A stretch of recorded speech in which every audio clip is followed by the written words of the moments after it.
the International Strength and Combat Expo, had drawn thousands of spectators from around the world. The main arena buzzed with excitement as bright lights swept across the stage and cameras focused on the evening's special attraction. Standing confidently in the center was Victor Kane, a world-famous bodybuilder and professional combat athlete whose enormous physique had made him an international sensation. Towering over 6 feet 5 inches tall and weighing nearly 300 pounds, Victor had built his reputation on overwhelming opponents with incredible strength and intimidating presence. Fans admired his powerful muscles, while sports magazines called him the human fortress. As the crowd cheered, Victor flexed confidently before accepting a microphone. Smiling proudly, he looked around the arena and said, "People always tell me that Bruce Lee was the greatest martial artist who ever lived. I respect his legacy, but I don't believe speed can overcome this." He pointed confidently at himself as the audience reacted with loud cheers and surprised whispers. "If Bruce Lee were standing here today," Victor continued, "I'd gladly test that legend." For several seconds, the arena remained silent. Then a calm voice echoed from the entrance. "True strength isn't measured by size alone." Thousands of spectators turned toward the doorway. A lone man dressed in simple black training clothes walked calmly toward the stage without bodyguards, dramatic music, or celebration. His expression remained peaceful, and every step reflected complete confidence. The giant screens displayed his face, and the audience erupted into thunderous applause. It was Bruce Lee. Bruce climbed onto the platform and bowed respectfully toward Victor, who smiled and returned the gesture. Although Victor believed his physical advantages would decide the contest, he respected Bruce's willingness to accept the challenge.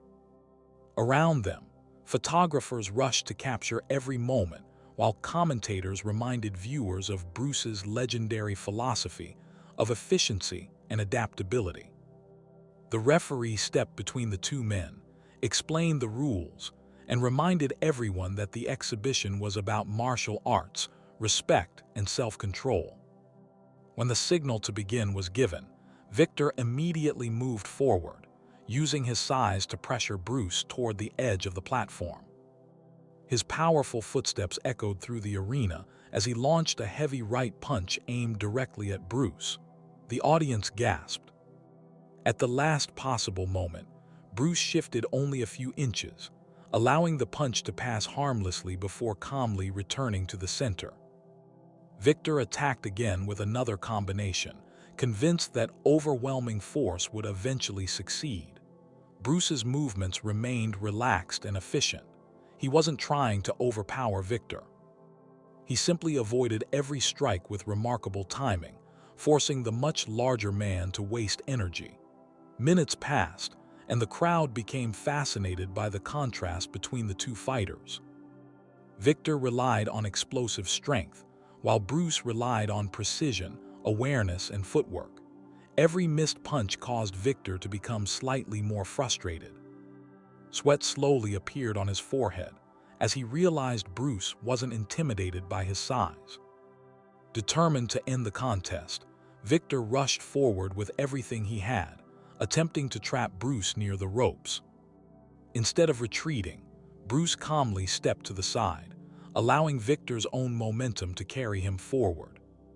Before the larger man could recover, Bruce delivered a quick, controlled strike to Victor's shoulder and immediately stepped away again. The audience erupted into applause. The strike wasn't intended to hurt Victor. It simply demonstrated that perfect timing could overcome reckless aggression. Martial arts instructors seated near the front exchanged impressed glances. They understood that Bruce wasn't defeating strength through greater force. He was solving every problem with intelligent movement. Victor paused briefly, taking a deep breath before smiling. "You're faster than I imagined," he admitted. Bruce nodded respectfully. "And you're stronger than most people I've met," he replied. The exchange reminded the audience that true martial artists respect one another, even in competition. Refusing to rely on anger, Victor adjusted his approach and attacked more patiently. Bruce answered with equal patience, creating a fascinating display of strategy rather than violence. Each exchange taught the spectators something about balance, distance, and discipline. Finally, after several minutes of careful movement, Victor lowered his fists and laughed. "Today I learned something important," he said. "Strength without control isn't enough." Bruce smiled warmly. "Every martial artist has something to teach and something to learn," he answered. The audience immediately rose to its feet, applauding both men. Cameras flashed while the two competitors shook hands and bowed to one another. The exhibition ended not with bitterness or humiliation, but with mutual respect and a shared appreciation for lifelong learning. As Bruce quietly left the platform, the crowd understood that his greatest strength had never been his speed alone. It was his discipline, humility, and willingness to respect every opponent, regardless of size or reputation.